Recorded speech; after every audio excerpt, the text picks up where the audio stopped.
Hey, what's up, and welcome back to Interpreting the Stars, where today we're bringing it back to our Karate Kid vs. Three Ninjas marathon with the first film on the Three Ninjas side. It's Three Ninjas, and it's hard not to see that Three Ninjas is much more for younger audiences than Karate Kid was, but in different ways, both are fun to watch. Three Ninjas is especially fun because of the family angle. Even though Daniel LaRusso had a mother in the Karate Kid, you almost never know where she was because he was spending so much time with Mr. Miyagi. In Three Ninjas, you got three brothers, their Japanese grandfather, and their father and mother, and the familial chemistry is never lost. So let's watch this film about a cadre, and let's get cracking. This review is brought to you by the word of the day, cadre, a small group of people specially trained for a particular purpose or profession, like ninjas. Three Ninjas centers on a trio of young boys trained to be ninja masters with their grandfather, Mori Tanaka. When an old co-worker of Mori's attempts to manipulate him into training his assassins, Mori says no, which puts a world of hurt on his family, including the Three Ninjas, and it's up to these boys to fight off the ninja assassins who come to kidnap them.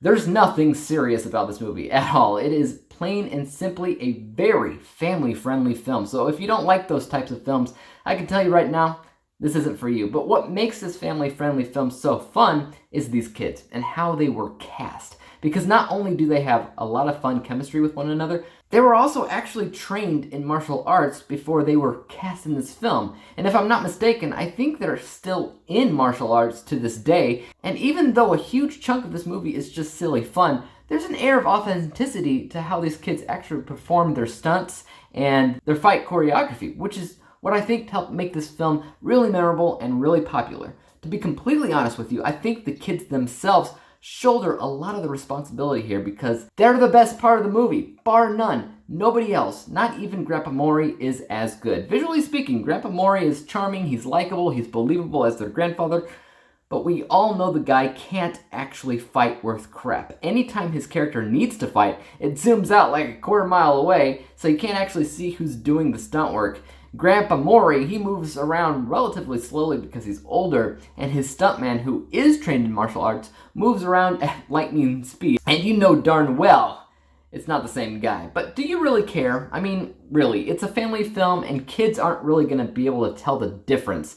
They're just going to watch this film and want to immediately get signed up for karate classes because this movie's a lot of fun. And in a lot of ways, it's like the karate version of Home Alone. But here's the thing, fellers.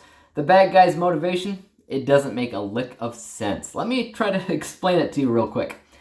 You've got an arms dealer. His name is Mr. Snyder. There is a cop that is after him, and Mr. Snyder does not want that cop to be after him. He knows that that cop is married to a woman, and that woman's father is Grandpa Mori, who used to be a business partner of his. So Mr. Snyder's brilliant plan is to ask Mori to stop his son-in-law from bothering him, or else he'll hurt his family, while simultaneously asking him to train his assassins because he knows Mori is a great martial artist. What? That is overly convoluted for no real reason. Do you know how they could have easily simplified that? The bad guy is being harassed by the cop, and to stop the cop, he goes after his kids who just so happen to be ninjas. That's it! But because they complicated it that much, it just gets really confusing for no real reason, really fast. Tell you what though, I was kind of a fan of pacing. It doesn't try to drag things out too much, the film isn't too long. I think it's about halfway through the film when things really start to pick up. That's when there's basically non-stop fighting until the end. And what's good about that is it's both heavily action-oriented and has a somewhat developed story with characters that you can root for and have fun with. That's not bad.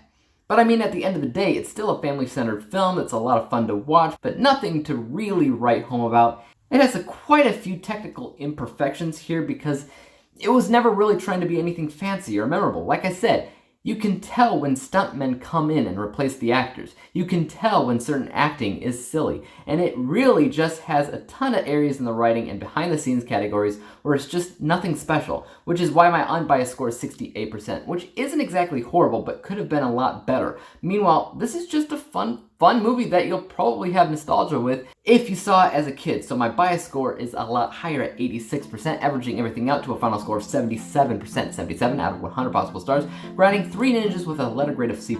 So our first result is pretty clear. Between Karate Kid 1 and Three Ninjas one, Karate Kid comes out on top with a score of 86%, because as a general rule, it was a movie that was made better and is mostly more memorable than Three Ninjas. However, I would like to mention that I technically think the fighting in Three Ninjas was better than Karate Kid at times. I don't know, take that as you will. Next week I'll be heading back to the world of Karate Kid with part 2, so make sure that you subscribe to my channel to see when I come out with that. Also, let me know what you thought about Three Ninjas in the comments down below. Don't forget to like this video because there are more like it coming out, and smash that bell icon because that'll help notify you when I come up with the next review. And until then, peace out!